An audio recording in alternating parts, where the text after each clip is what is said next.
Hey boys, what's going on? Asian Sensation back with another video. I'm actually pretty sick right now, but we have a BTD Battles update. Not something I was really expecting, and I haven't really checked out all the details about it, so we're gonna kind of go through it together with a little bit of some live first time seeing this, some action. I haven't really looked at this at all, but let's dive right into it. We'll go along this together. I would say I have a pretty dang good game knowledge of this game. I've been playing this game for years, so I think I can provide some pretty insightful kind of input to kind of determine whether some of these balance changes are good or not. So without further ado, let's get into it.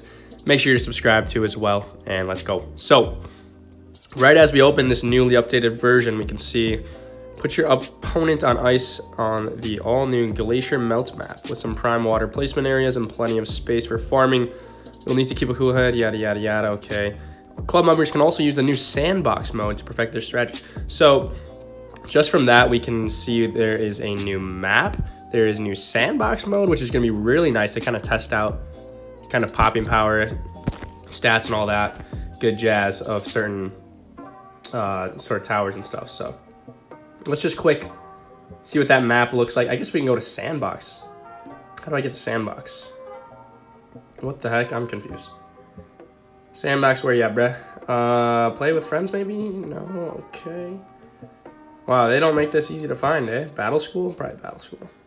There it is. All right. So let's just quick dive into this. Let's check out the new map. Where's she at? Come on.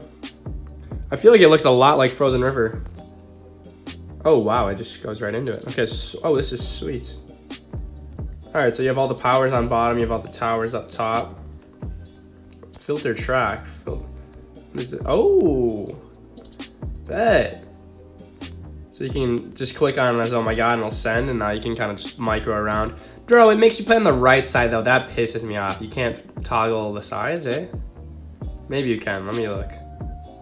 I don't know. Probably can't. Oh, well. Well, this is interesting, I will say. But you're, like, dragging from the top, so it's going to be kind of hard to micro. And yeah, this is a weird setup, but you get the gist of it, boys. This is sandbox. You can mess around, test some stuff out. That's the new map. Looks like a pretty short map, but other than that, let's keep going into this. So there's sandbox. You can see new chest 11. Cool. I don't really need meds, but easy clickbait if we ever do that. All right, balance changes. This is the most kind of intriguing and exciting part of the update is the balance changes. So before I even look at any of these, I mean, I can already see the headings, but I just want to say right now, two most broken towers in the game right now, Cobra and Engineer. They need to be nerfed. So let's see what we get. All right, Cobra, 2x Cobra cost increase from 550 to 650. That's great. I'm all for that because the balloon adjustment is one of the most overpowered things in the game. Seeing that get a price nerf and a price increase of what? 18% roughly. That's incredible. Love it. Makes Cobra not much easier. Makes Cobra easier to kind of tackle while you're not using Cobra as well. So I like that. Switching over to the Engineer, we have the X2 Engineer, which is the larger service area upgrade. Cost reduced from 475 to 200. Doesn't matter. No one's going to use that anyways. Probably not. We'll see. I think it's doubtful, though. It's kind of a worthless upgrade. Engineer sentries are now allowed to overlap other towers. I feel like they already did that, but okay. Maybe not. I feel like they did, though. All right, 4x Engineer, aka Balloon Trap. Cash bonus reduced from 1.3 to 1.8 to 1.3. That is incredible. I am all for that. I am all for that. So that's like a 28% roughly decrease. We like that a lot. We like that a lot, man. So basically, the NG is going to give you 72% of what you originally would get from your balloon trap. So say you're getting like, I don't know, 500 from your balloon trap. Now you're only going to get 72% of that. Pretty nice. So that makes the balloon trap less OP. X3 Engineer, which is the sprockets. The sprockets originally just made the sentry suit faster. But now we can see a speed boost increase to 50% for both the Engineer and the Sentry Towers. Actually, I guess maybe that made it shoot faster. Anyways, Sprock is kind of a worthless upgrade as well. So I don't really think that's going to change much. Let's move over to Spike Factory. So 3x, which is going to be the spiked ball. Cost reduced 10% down from 2200 to 2k. That's fine. I don't really think that's going to change anything. The X3, which is the Moab Shredder spikes, reduced from 3k to 2700. All right. I think this is good. The Moab Shredder spikes is very underutilized. No one really goes for it. They only go for a spike storm. So now we might see more kind of versatility and some third tier spike factory action. Now we see the spike storm cooldown reduced from 40 seconds to 30 seconds. That's fine. Most people just micro the spike storm ability anyways, so I don't think that's going to change too much, but it's definitely helpful. 4x fixed an issue with the collision size of the mine. Okay, no one uses the 4x spike factory. It's terrible. So there, you can see here they're doing like a bunch of things to try to buff it, but I still don't think it's going to get really any use here. 4x explosion from mines will now apply 5 layers of multi-layer damage. In addition to Bernie stuff. I guess I have to test that out because I don't really know how much that's going to affect it. Either way, I just don't think it's very useful of an upgrade personally, but we'll see. Now we move over to the Monkey Apprentice. Base cost reduced from 550 to 500. I don't really think that was necessary, but I can't really complain about that. And then we have the Fireball upgrade, increased $50 from 200 to 250. That's fine. I don't really have an issue with that either. So very minimal upgrade or minimal changes to the Apprentice. Nothing's really going to change in how that's kind of approached. I guess early game it'll be a little bit easier to get up a lightning just because you have $50 less to spend to get up a lightning now. Super Monkey X4 cost reduced from 25k to 20k. Doesn't really change much. Still super expensive. 1x Pierce now applies to the X4 weapons. What the heck does that even mean? 1x Pierce.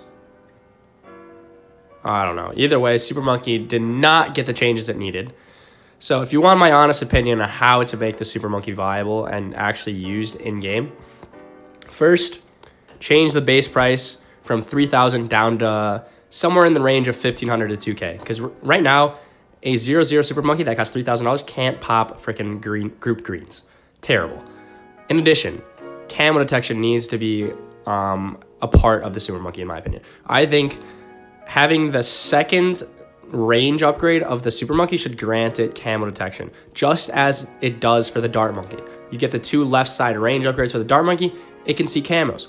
Why can't that be the same in the Super Monkey? Makes no sense to me. And I really think it would actually bring some kind of usage of the Super Monkey into play, but it's still not going to be used like at all. So unlucky, but that's my thoughts. Balloon Chipper. We have the super wide funnel cost reduced from 5,500 to 5K. That's honestly not bad because that's gonna make, because really the only time you're gonna use a 4x balloon chipper is if you're using like an eco strat such as say sub bomb chipper or sub ninja chipper, and you need to pop around 20 VFBs. You can go for the 4x and then just a couple super wide funnels as well, or not super wide funnels, a couple 2-0 chippers alongside to kind of shred the ceramics. But I think that's a good buff to the chipper. We have the X3, which is the triple funnel thing, reduced from 3K to 2K. Still not a great upgrade. I mean, you can put that next to a reactor and it'd be decent, but other than that, not great. X3 capacity increased to 36. I think that means how many balloons it can hold in its funnel. I don't know, but that's okay. Dartling gun. We're actually getting buffs to the Dartling gun, which is fine. Laser cannon cost reduced 10%. That's good. I still think that's a little spendy, but we have the X3 Dartling reduced as well. Pretty small changes to Dartling, nothing really to talk about there. It's not really going to change much. Sniper, still one of the least used towers in the game. They're trying to buff the X4 Sniper. So let me see. X4 Sniper attack cooldown reduced. Okay, so it just shoots faster. That's fine. X4 supply drop cooldown reduced by 50%. Okay. Cash increase to a random value. Okay, I mean, it makes it a little bit better. Still don't really think that's going to be used very often. It is a pretty spendy upgrade as well. Now, this is an interesting one. We have the Ice Monkey 4X upgrade. Now grants camo detection in addition to the weapon upgrade. I like that a lot. So now, if you get a 4th tier ice on the left side, it grants camo protection. I think that's really good. That ice is pretty underused nowadays, just due to the nerf and shards price from 2K to 2,800. So that's interesting. I like that. Not really gonna be a game changing in my opinion, unless you're playing like free power-ups, but other than that, it's just really expensive to get. Now that will give some incentive to buy a 4th tier ice, whereas before you just need an Arctic Wind. But more times than not, by the time you're gonna need a 4th tier ice, you'll already have like, say, a signal flare or something where you don't really need that little camo detection boost, but it is what it is. Super Eco Boost, income boost changed to 8 times in the round number from 10 times. So they nerf Super Eco Boost, makes playing free power-ups a little bit easier. Nothing, that's literally what it was before. So initially it was 10 times, then it got nerfed to 8 times, then it got buffed to 10 times, now it's back nerfed down to 8 times. Improved Eco Boost changed to 7 times from 8 times. Honestly, just a little bit of nerfing in the eco aspect, eco powers. I don't really play much free power-ups just because I don't enjoy it because of all the broken powers, but here we go. Damage boost, duration reduced to 15 seconds. That's fine. I don't really care. I mean that kind of changes things, but it's still such a good tower boost. Glue Storm limited to 2 uses. That's good. I like that a lot. Definitely the change it needed. Eco Choke duration reduced to 4 seconds from 7 seconds. So before, the 7 seconds allows you to cut off 2 eco boosts per usage. Since you get an eco boost every 6 seconds, if you use it right before one is about to hit, you can affect 2 eco boosts in a 7-second span, right? It's kind of hard to explain, but now basically you can only cut off 1 eco boost, but you have 3 uses. So it basically changes it from being able to rid of 4 eco boosts to only being able to rid of 3. So I think it's all right. I mean, it obviously helps the eco choke victim, which is fine. Eco choke has already been one of the most broken powers in the game, so that's fine. Camo regrow efficiency still not going to be used. I really don't care. Quick shot damage or duration reduced to 20 seconds from 40 seconds. Thank God, big change needed there. That was the most annoying thing in the game, because people would use that and then like 30 seconds later, oh, here comes some quick shot ceramics, and then you're just like, bro, you used that like an hour ago. All right. Road spikes buffs still not going to change anything. There's no point in using these, bro. There's no point in using those spikes. Like, you're just so much better off using something like lightning or anything. Like, the bundles are just worthless. They're literally just futile. Don't use those. You're so much better off using... I'd rather have pineapples than have bundles, bro. Literally. Team Tower Stun no longer applies to newly spawned towers. Stun no longer applies to newly spawned towers. I'm a little confused by that one, but either way, it's a Team Tower Stun nerf, which is good. Shield increased to 200, and that's good. That's good. Bug fixes. Okay, yeah. All right, that's all we got, boys. So let me know. I think this is a really good update. I think there's some good balance changes in there. I'm looking forward to getting some content for this, but, you know, finals week is coming up for me, so I've been on the school grind. I'm kind of sick right now, so life's kind of tough right now, but we're grinding through it. So I don't expect too frequent of uploads. I got to focus on school first. I'm a YouTuber second, and I'll see you guys in the next one. Be sure to subscribe. Peace.